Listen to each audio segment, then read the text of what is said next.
Selamat siang, Pak. Selamat siang. Perkenalkan, saya Teni Dayana Terus dari Universitas Jambi, program studi sastra Indonesia. Di sini saya diberi tugas terkait praktik pendidikan multikulturalisme yang ada di lingkungan sekolah. Dan saya akan bertanya beberapa pertanyaan tentang praktik pendidikan multikulturalisme di sekolah. Pertanyaan pertama, Bapak, bagaimana Bapak memahami konsep pendidikan multikulturalisme?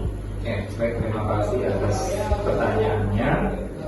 Jadi bagi saya, pendidikan multikultural itu adalah sebuah filosofi pendidikan dan proses reformasi sekolah yang bertujuan untuk menciptakan kesetaraan peluang pendidikan bagi semua siswa, terlepas dari latar belakang ras, etnis, budaya, agama, dan gender mereka. Intinya, konsep ini mencakup dua aspek utama. Aspek yang pertama adalah pengakuan dan penghargaan. Mengakui secara resmi dan menghargai keberagaman semua budaya, kemudian agama dan latar belakang di lingkungan sekolah. Yang kedua, adanya transformasi kurikulum. Jadi untuk mengubah kurikulum dan lingkungan belajar untuk merefleksikan keberagaman ini sehingga semua siswa itu merasa terwakili dan diberdayakan.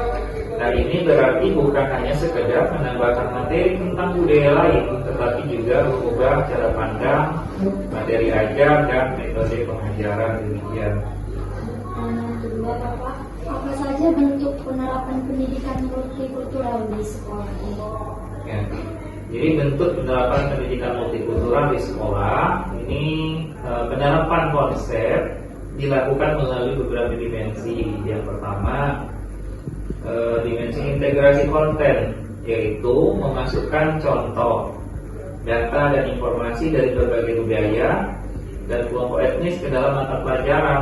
Contohnya dalam pelajaran sejarah, membahas peran semua suku dalam proklamasi kemerdekaan, atau dalam seni, yaitu mempelajari berbagai motif ukiran daerah. Kemudian yang kedua adalah dimensi konstruksi pengetahuan, di mana membantu siswa untuk memahami bagaimana asumsi budaya, kemudian kerangka referensi, perspektif, dan bias dalam suatu disiplin untuk mempengaruhi cara pengetahuan yang dikonstruksi. Contoh ya, contohnya adalah membahas bagaimana perspektif suku tertentu dalam melihat lingkungan alam yang berbeda dengan perspektif industri. Kemudian dimensi yang ketiga adalah pengurangan prasangka.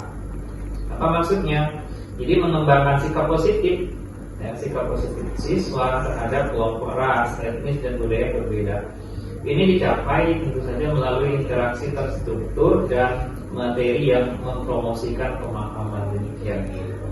Pertanyaan terakhir, Bapak, bagaimana cara guru menanamkan sikap toleransi dan saling menghargai di dalam? Iya. Bagaimana cara guru menanamkan sikap toleransi dan saling menghargai? Jadi penanaman nilai ini dilakukan melalui tindakan nyata dan tentu saja harus konsisten.